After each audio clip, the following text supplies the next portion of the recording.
So friends, নদীর জলে ঢেউ দেখো।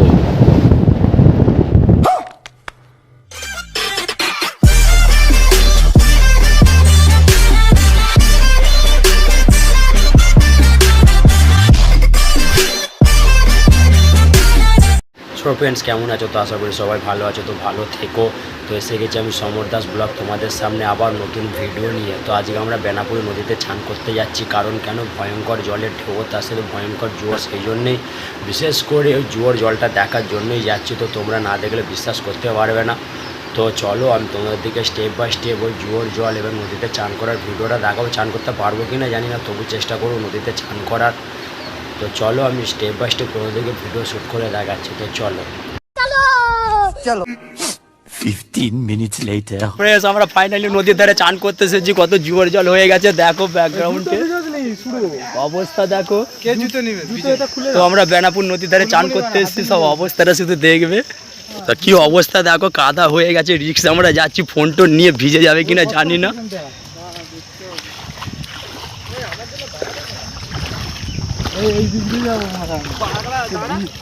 তো কি অবস্থা দেখো।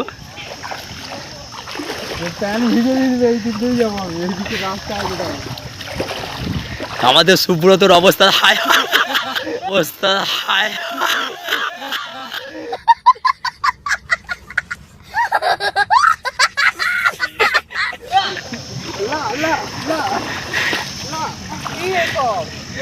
কই রে?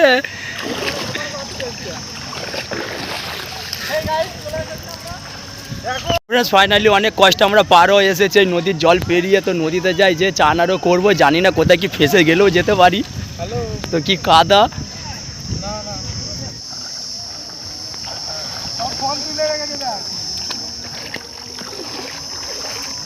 তো আমাদের এই হচ্ছে 3 টিম, ওদের পাল্লায় পরে আমিও ফেঁসাতে এসে ফেঁসে গেছি। বলেন কি? তোদের দিকে কি বলে যে গালাগালি তোমার মুখে আসছে না? তো কি আরে বলুন কি যে গালাগালি তোমার মুখে আসছে না?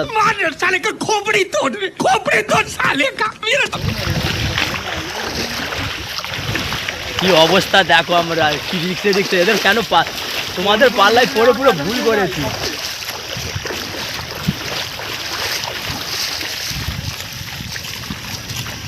আমাকে লুঙ্গি পরেই যেতে হবে খেয়াল করে।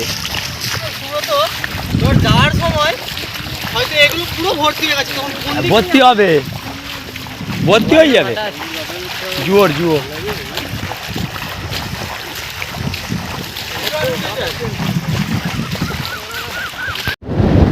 সব ফ্রেন্ডস, নদীর জলে ঢেউ দেখো।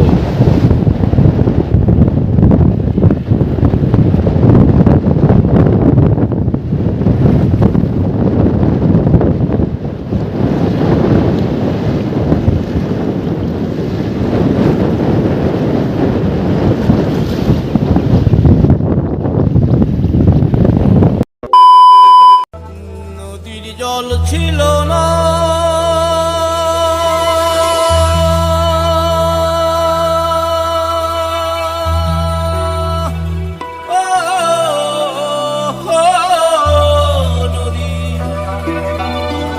নদীর জল ছিল না, কুল ছিল না, ছিল শুধু ঢেউ। আমার একটা জানলো না তো কেউ।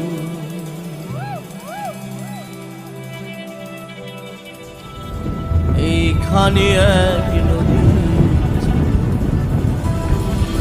জানলো না তো কেউ।